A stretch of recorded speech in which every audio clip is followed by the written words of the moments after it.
experience as president of the Rotary Club of Tucson? Well, first of all, I guess the thing that most surprised me was that I was asked to be president. I had no thoughts ahead of time that I'd be asked to do this job. But then, and I was a little nervous about it because I don't like speaking in front of large groups.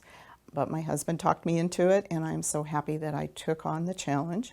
I felt I grew as a person. I made lifelong friendships in Rotary, and gave me a chance to put my touch on the club.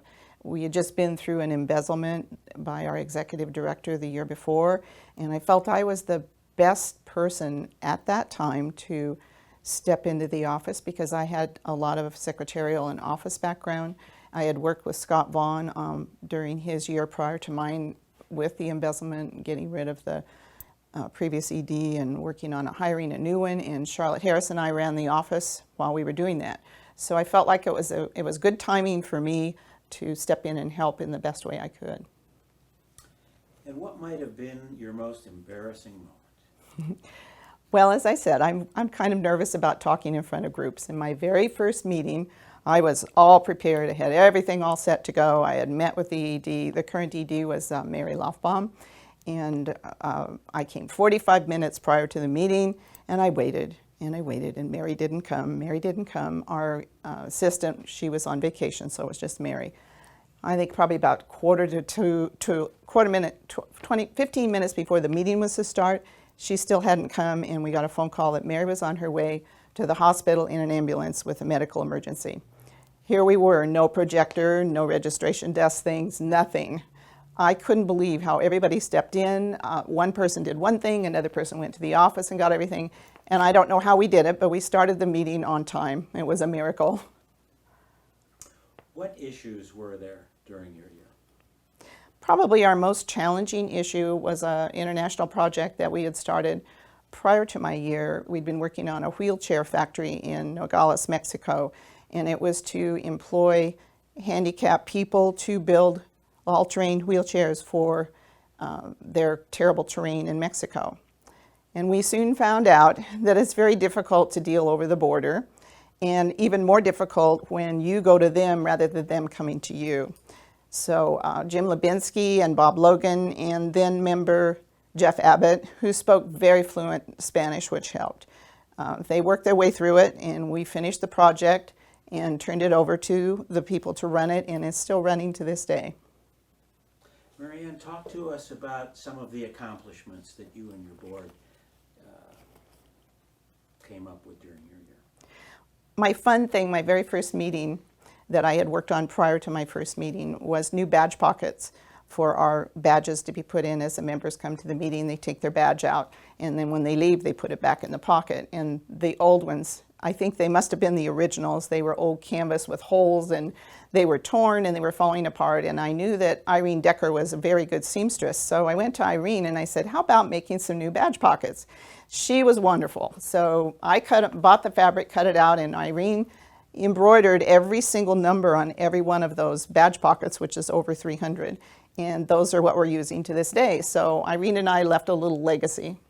That was a lot of fun. We had wonderful improvements in the office. Mary Lofbaum was a wonderful contributor to that. We upgraded the office equipment. We set up a cloud storage for all the records, which had never been done before. We set up policies and procedures for the office, which had never been done before. That Pat Zumbush set up some financial procedures, which we hadn't ever, policies and procedures, which we had not done. Overall, by the time my year was over, I think we were in really good shape. We had everything straightened out. We knew where we were. We ended up under budget and had an excess at the end of the year. So I felt really good about that. Another big event was the visit of the RI, Rotary International President Kaylin Banerjee and his wife. They came to visit our district. It was only the second time in the history of the district that we had had an RI president visit our club, or our district rather. So we were asked to host it because we had the biggest club and the biggest venue. So that was quite an undertaking to host and make sure that everything was taken care of for them, if they had a place to stay and so forth. It was a very big event for Rotary altogether. Then I guess our next thing would be the 90th anniversary party. I was the 90th president and the third woman to be president of this club.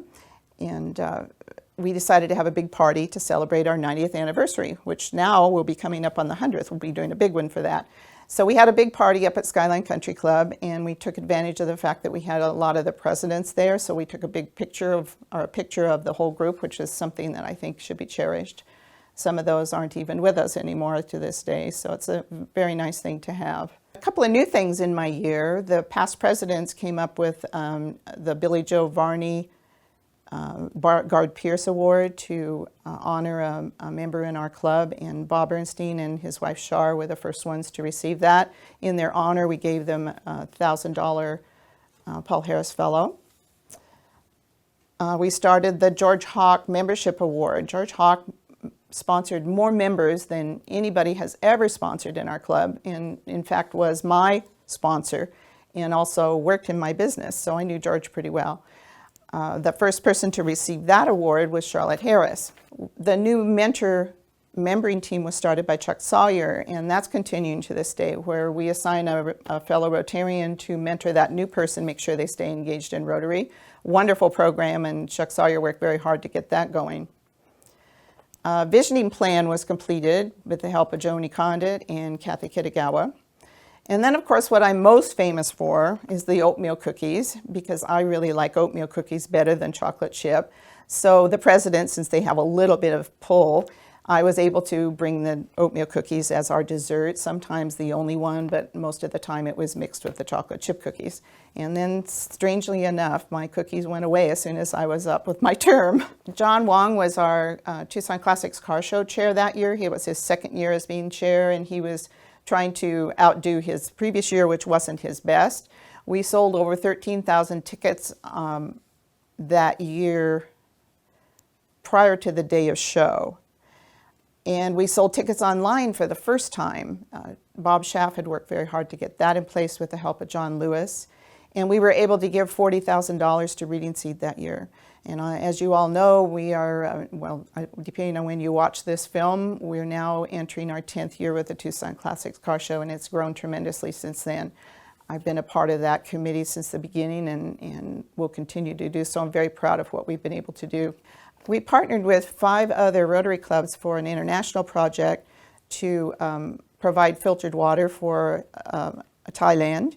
And then we also partnered with a Rotary Club in Arusha Rotary Club in Tanzania to provide solar lighting for a school that didn't have any lighting at all, if you can imagine that. My advice to an incoming president. I have a few little things that are my personal things. Use the skills best suited to you. Don't try to do what somebody else did. Do what you do best. And that's what makes it so interesting every year. Every president's different. They all have different personalities, and they all have different strengths and weaknesses. So play on your own strengths and go ahead with that. Lead, but don't micromanage. Get to know all your members in the club and call them by name as best you can. They're the ones who make you successful as a president.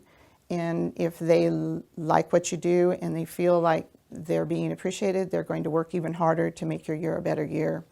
Promote the major fundraiser, the Tucson Classics Car Show. It gives us a chance to give out more money in our community, and it gets our name around the community so that we get some more support. We bring in new members this way. It's just a win-win all the way around. So take some time in your meeting to promote the show. Your board members are your closest allies, and I had a wonderful board. Pat Zumbush was my treasurer. My secretary was Pauline Heckler. Joni Condit, of course, was my president-elect, so she was on my board. Steve Christie, Bob Logan, Marcia Crumweedy, Mary Martin, and Bob Logan. And my sergeant-at-arms was Pat Lennon. Every president has a mentor who is the second president removed from your year. So 2 years prior to my year was Charlotte Harris, and I was probably the luckiest president ever because she was my wonderful mentor and guided me through my whole year. And of course, every past president in the club is ready to help you. They have lots of advice, of course, but they're also there if you have a problem and you need help with something, and they're your biggest cheerleader. You'll get letters from members, you'll get phone calls, lots of things that encourage you to continue what you're doing. Very little criticism. It'll be kind criticism if you get it, but listen to everything they say, because everything is helpful to make you a better president.